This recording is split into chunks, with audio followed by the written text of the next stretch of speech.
So let's go ahead and get started. And this first one here addresses fan quesos. Okay, so this one comes from Annette. What is fan quesos? LOL.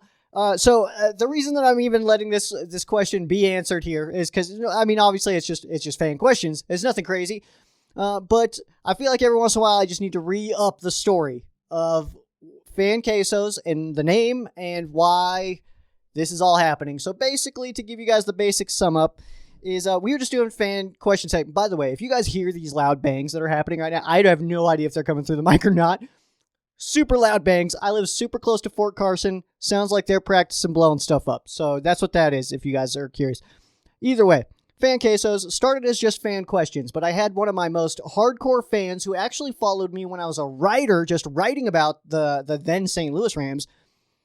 And his name is Kyle, and huge supporter, great guy.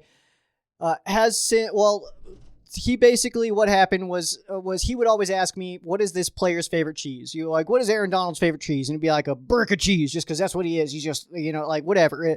What's Jared Goff's favorite cheese? Actually, that's a bad example because he was gone. He wasn't there when he was asking these questions, but it would have been like Swiss cheese because he's always finding the holes or whatever it is. And that's just how I would answer those questions, just be kind of creative or whatever. And he'd always ask me that, what is this player's favorite cheese?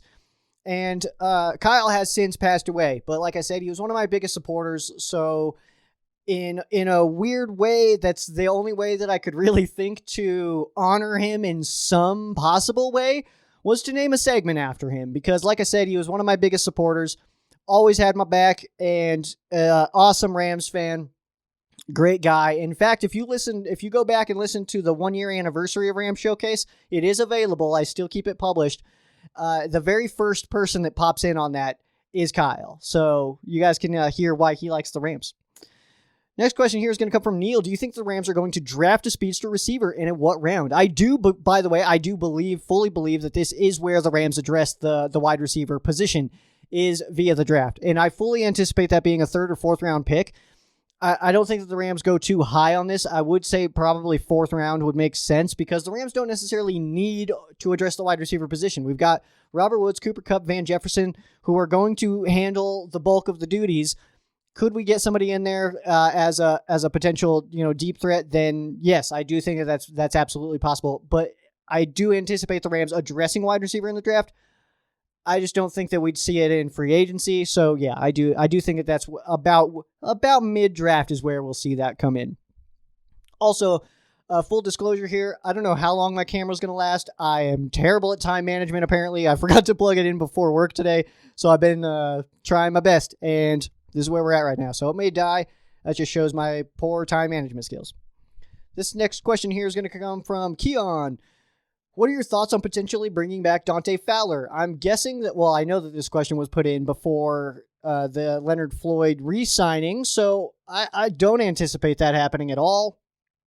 I would actually, it's to the point now where I would actually be pretty surprised if the Rams brought back in Dante Fowler. I don't anticipate that happening at all. So, but as far as before that, to give you an answer to your question, before the news was actually official for Leonard Floyd, I would have said that the Rams really have no reason to bring back Dante Fowler, that ship has kind of sailed, and that, I wouldn't have seen that happening anyway, with or without Leonard Floyd. But with Leonard Floyd, much less likely.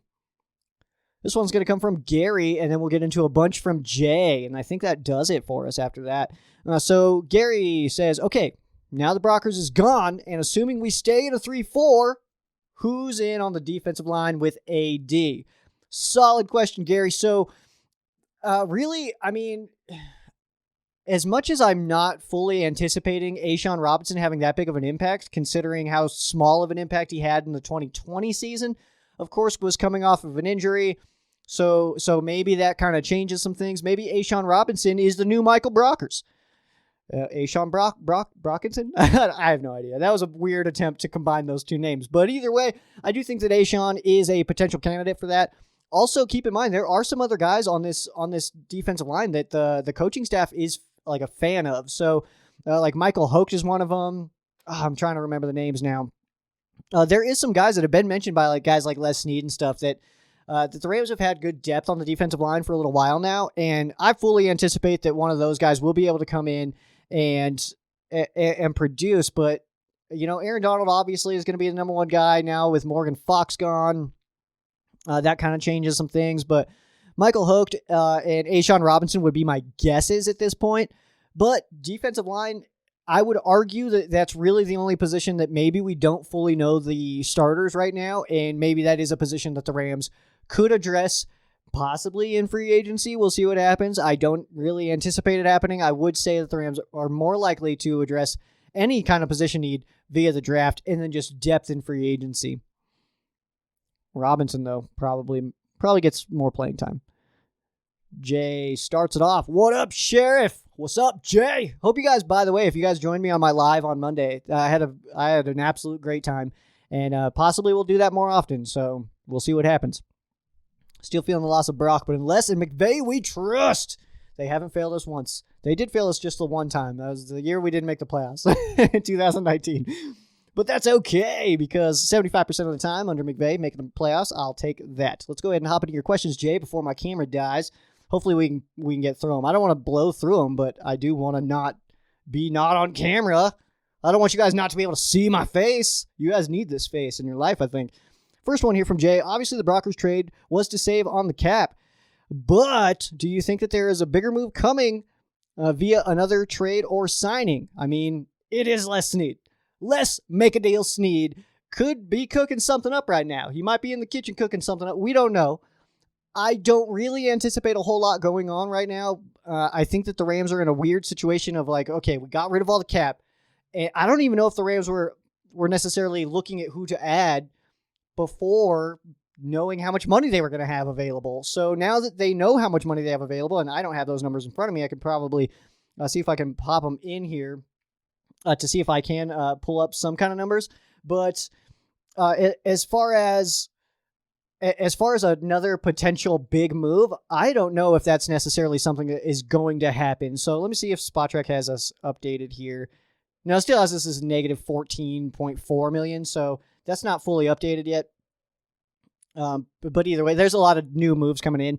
And I mean, free agency only started today. So I don't know. I wouldn't say that there's a big trade or signing coming. I do think that we'll see some guys that maybe you guys have heard of, maybe not. And, maybe the hardcore fans are like, oh, I know this guy. I used to watch him at Temple or whatever. And then on the other side of that, I feel like we're going to see some guys that we're like, I don't really know much about this guy. I just feel like that's what's about to be coming down. So let me get, I don't know if you guys can hear that coming through, but I don't anticipate big moves this offseason. I think we're eating money this year. We expected to be eating money this year. And with the Jared Goff move, we're still eating. I think it's Gurley money or is it Cook's money? One of those two, we're still eating money from them. So next year, we'll see what happens. These restructures, by the way, that we talked about earlier, all we did was push money back. So we did free up money this offseason, but that money still needs to be paid eventually. And so I think that we're just kind of like, hey, hope we win a ring. And then it might come crashing down. We'll see what happens. Next one here from Jay. We still need a burner this offseason. Do you see us addressing it in the draft, free agency, or from within? I don't think we have the guys from within to necessarily do this. Simba Webster makes me super nervous. I don't trust him really when he's got the football in his hands. I feel like he's just a fumble waiting to happen. So I fully anticipate the wide receiver burner position to be addressed via the NFL draft that happens next month in April. April time. It's going to be good stuff. I'm excited for this draft, actually. I'm just curious. I'm curious to see what the Rams, do with these picks again. I mean, it seems like we go into every single draft and we're like, we don't even have any good picks. This is going to suck. And then we get guys and we're like, okay, this is productive. And then they start playing and we're like, okay, I see you, Les. I see you out there making moves. And it's good stuff. Next one here from Jay. I know the NFL is a business, but how do you think AD is taking the Brockers move right now? That's his boy.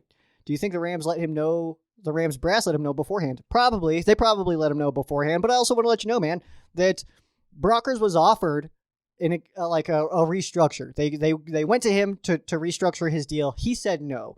So for that reason, I don't think that this time it's hurting Aaron Donald as much as last time that Brockers left, when Brockers left for the Baltimore Ravens and was just back, because Aaron Donald hated that one. This one, though, I would say that if Aaron Donald really wanted Brock back bad enough, he would have told him, dude, restructure your deal. What are you doing, man? Stick around. And that didn't happen. So I don't think he's taking it as hard this time.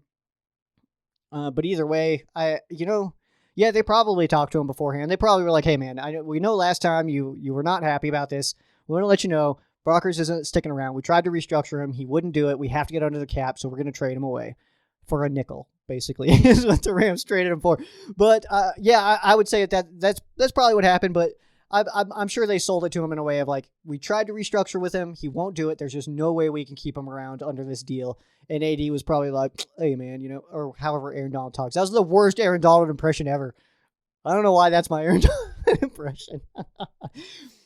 Next one here from Jay. I have to say we lost a lot right now in talent just due to cap issues. It seems that as if Snead, is just trying to trade away the bad contracts or release them. Buyer's remorse, bad contract management, or is he given a pass due to the pandemic? No one's given a pass due to this pandemic, first of all, man. Pandemic or not, the world still goes on. Things still need to be done.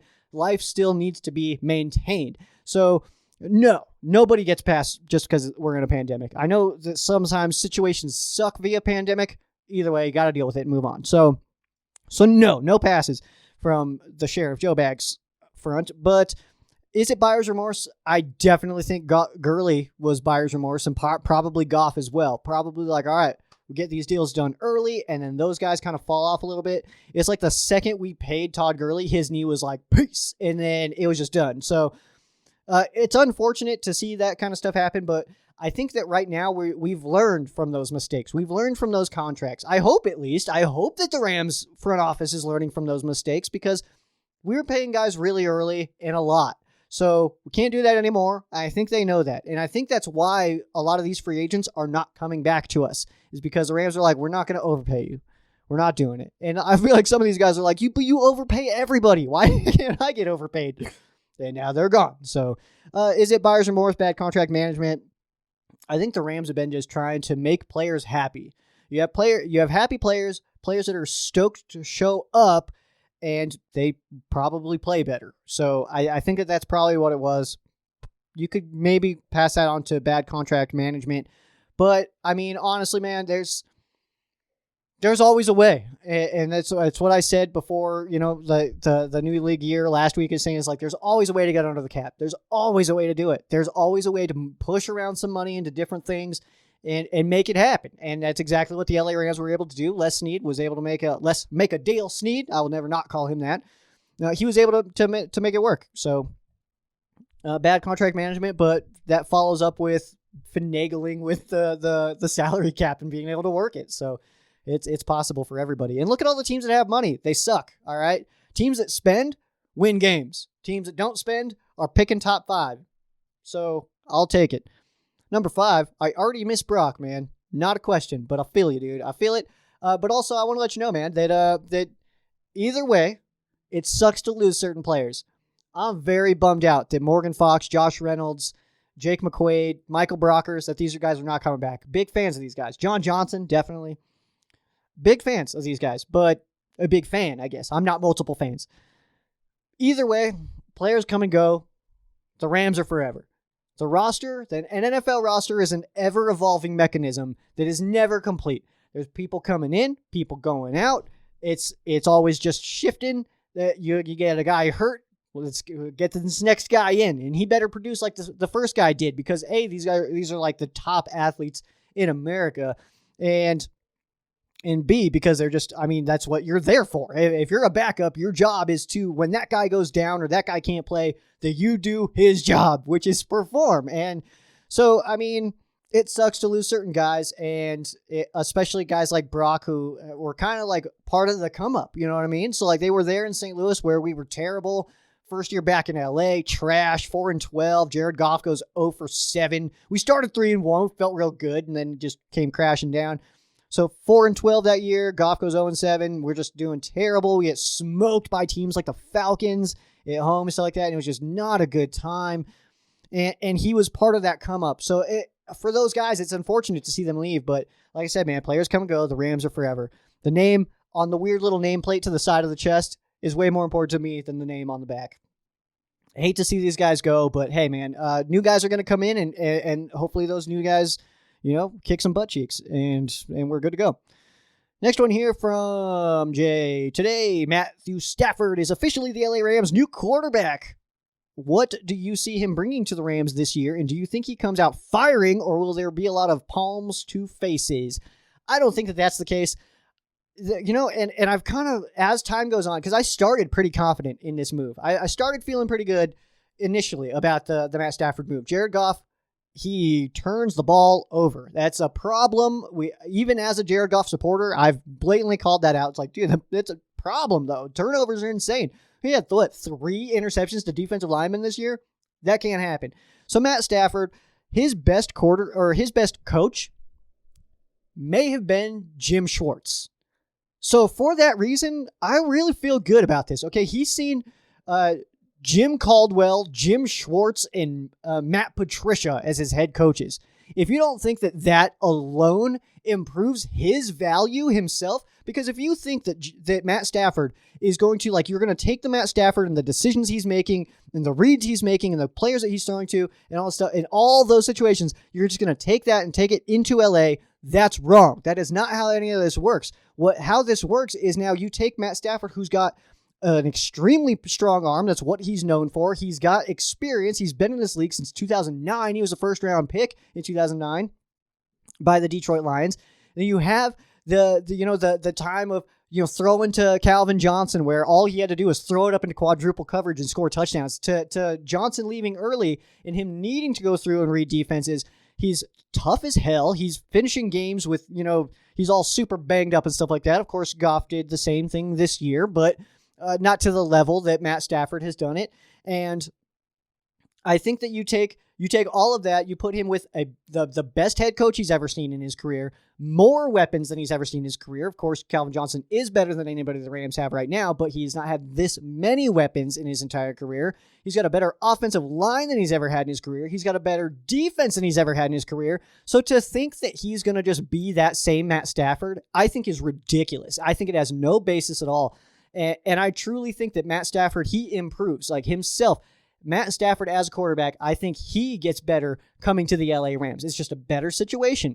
Overall, it's a better situation. Better ownership, better coaching, better offensive line, better weapons, better defense. All of it's better situation for Matt Stafford. If you are at your job and all your coworkers suck, you're picking up the slack for all your coworkers, your manager's late all the time, they're terrible, and then you're a rock star. You're out there doing your best, but you can't do everything. You know what I mean? So, and then you go to a company that your manager supports you. You're doing awesome. Your coworkers are always there to help you out. You get, your pay is awesome. You live in a better city due to this job and all that stuff. You don't think you're going to do a little bit better? I don't know. I just don't see it. I don't see that happening. So I think it'll be good. Coming up here, riddle me this. Stay with me. Trade alert. Lions sign and trade wide receiver Kenny Golladay and a 6th-round pick to LA for wide receiver Cooper Kupp and a 4th-round pick. Goff stays with his buddy to gang up on Brockers, who thinks he's a level below Stafford. Thinks, bro? Come on now, he is. While the Rams get a true number 1 wide receiver with speed, everyone's happy. Thoughts?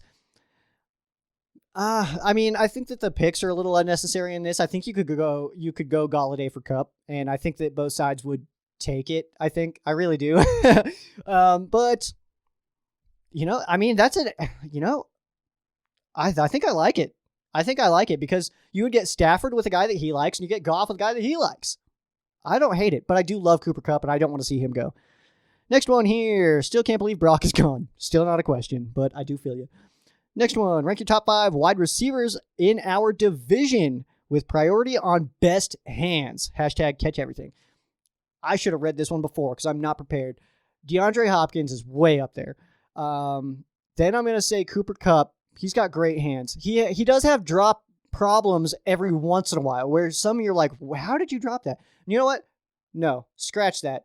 I'm going to go number 1, DeAndre Hopkins. Number 2, I'm going to say Robert Woods. Robert Woods does not have a drop problem at all. Number 3, let's go with DeAndre Hopkins. Great, or I already said DeAndre Hopkins.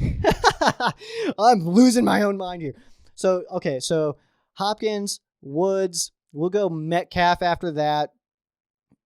Then I'll say AJ Green. I mean, great hands for Green. And then I'll say Cup. We're gonna blow off the 49ers because I don't like their wide receivers. I should have read that one before. Maybe I'll have a better answer for you next week. Because I'm actually, by the way, guys, rest of the West is going to change just a little bit. What I'm going to start doing with rest of the West is we'll not only give you guys news on those guys, but we'll also be doing, we'll be ranking the top quarterbacks, 1 to 4, 1 to 4 running backs, 1 to 4 defenses, all that stuff. We're going to be kind of incorporating that starting next week, actually, is when we're planning on doing that. So I already got a couple of lists set up. Wanted to see free agency kick off first before I started really throwing that in. So that's why it'll be next week. But I do have a couple lists already done. Next one here. On a side note, how do you think Goff and Brockers' first conversation is going to sound like? Brockers, hey, Jared. F you, Michael. The sun sets on the west. I love that. I'm so curious. I wish I could be a fly on the wall in that conversation. Sincerely, I really wish I could see how that one goes. But I feel like with Goff's personality, he's just going to be like, hey, man, I get it. I don't know. And last one here. Abucom to the 49ers and now Gerald Everett to the Seahawks. Yes, I'm salty. Thoughts? Yeah, that's a weird one. Everett to the Seahawks is the one that really bothers me, I think, is because, man, it's like you... I don't know. I guess it's just the Seahawks, really. It's the division winner that we beat in the playoffs, and you're just going to, I don't know. But, hey, I mean, the Rams weren't offering them, so, hey, go get your money, man. Go get your money. And now we know him. He knows us. It just makes it more competitive, and I'm all about competitive. I don't want the Rams to just beat the crap out of everybody. That's not fun. All right? If the Rams were winning every game 52-0, like we did against the Raiders at one time, it was cool. It's like, yeah, screw you, Raiders. I got to talk a bunch of trash to the Raiders fans at the bar, but ultimately it was kind of not that fun to watch. We knew by the second quarter we were going to win that game. Trey Mason launched off that 92-yard run, though. That was awesome. Bonus question here. Is Michael Seth Brockers really gone? Yes, he is. Unfortunately, he is now a Lion. So you got through another clip of Rams Showcase. What I think you should do now is hit the subscribe button. If you've already done that, check out a different video that I know you guys are going to love. But make sure you subscribe. Definitely that, though. Peace. Go Rams.